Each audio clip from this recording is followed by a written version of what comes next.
On to that final against Preston. Moore wins the toss. Bobby Moore, captain of West Ham, captain of England, and at this moment, happy as any man alive, leads his men to receive the trophy and winner's medal. Lord Harwood represents the Queen. Bobby Moore placed the kick well. And Seeley scored again.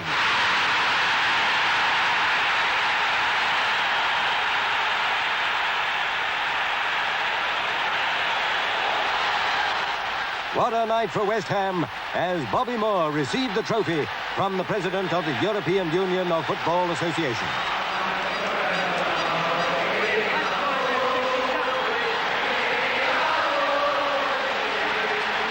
The whole country is proud of the Hammers, winners of the European Cup Winners' Cup. I was screaming my head off at Bob to get rid of it. I mean, he'd already looked at the box and they're all telling us it's time's up, it's finished. And Bob, not Bob, pulls it down on his chest, takes it, turns on, has a look up, nudges it with his foot, has a look, saw Jeff running away from him, and then produced a ball that I was never capable of over Jeff's right-hand shoulder. I mean, Bob would play to the last seconds of a game. When I just approached the top of the stairs and come around the corner for the first time, all I could visualise was the Queen in shining white gloves. You know, and we'd been playing on a very, very wet pitch, and all I could think of is dirty, wet, muddy hands. I can't possibly shake hands with her like this. And the first thing I could think of was to clean my hands, and which I did on top of a lovely laid-out velvet just prior to meeting her. You know, I suppose it might have been a silly thing to do, you know, to many, many people, but it was just an immediate reaction was that, my goodness me, those lovely white gloves, I can't dirty them. Moore, Geoff Hurst, Martin Peters returned to Upton Park as World Cup heroes at the start of the 1966-67 season, and rightly, they got a hero's welcome. Peter scored one of the goals in the World Cup final. The captaincy of Bobby Moore was well nigh perfect, like his play. As for Geoff Hurst, well, he did the hat-trick.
Also got a goal in that game. Toseo, and again Bobby Moore in there to stop him.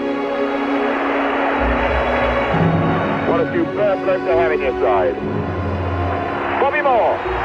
Now Muller is coming. Just hit it all the way to goal, and Moore stops it. What a player this fellow is. Game over. England have lost it. That's one goal by Brazino. There's a couple of great players there. Pelé number 10 and Bobby Moore for England.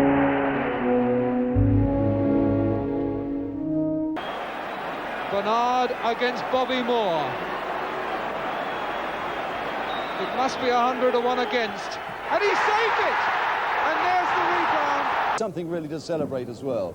That's followed by one of the most emotional moments of the day when Bobby Moore, now of Fulham, came to say goodbye, some 15 and a half years since making his first appearance for West Ham. Special tribute to Bobby. 3 days later, on the 24th of February, Upton Park became the focal point for the news that would leave the world of soccer mourning one of its finest ever ambassadors. Bobby Moore, the greatest hammer of all time, had lost his 2-year battle against cancer. The news of Bobby's death at the age of 51 was greeted by overwhelming sadness in every corner of the world. As far as his captaincy went, I mean, Bob, but more than led by ideals, led by example. I mean, he was a great footballer. We all know that. Whatever anybody says about football, his football is true.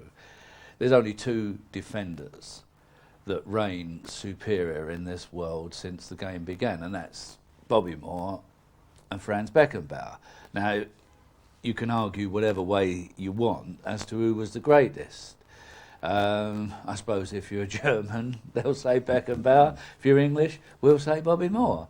But they're head and shoulders above anybody else that ever played the game defensively. Of course, I feel very sad, feel sorry sometimes, because it's very hard when you lost a good friend, you lost a nice person like Bobby Moore.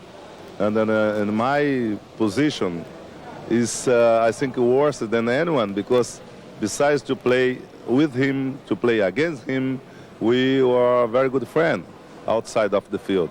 Then I feel very sorry, but what I can do? He has a reputation not only in England, he also around the world, and also in Germany. He was, an expression for a gentleman. He was always very charming, very nice, very helpful.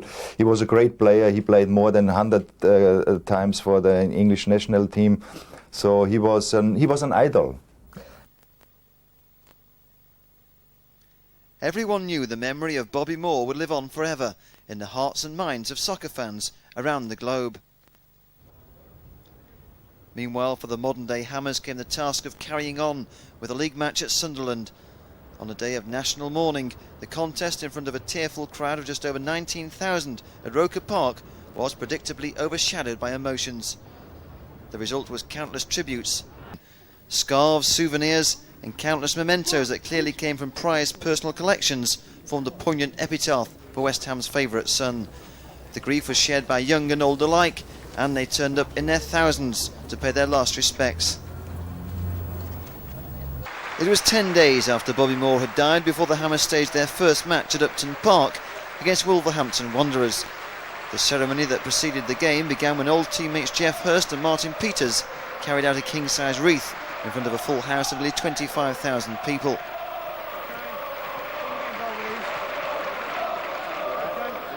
In his lifetime, Bobby Moore had been a personality who demanded the ultimate respect.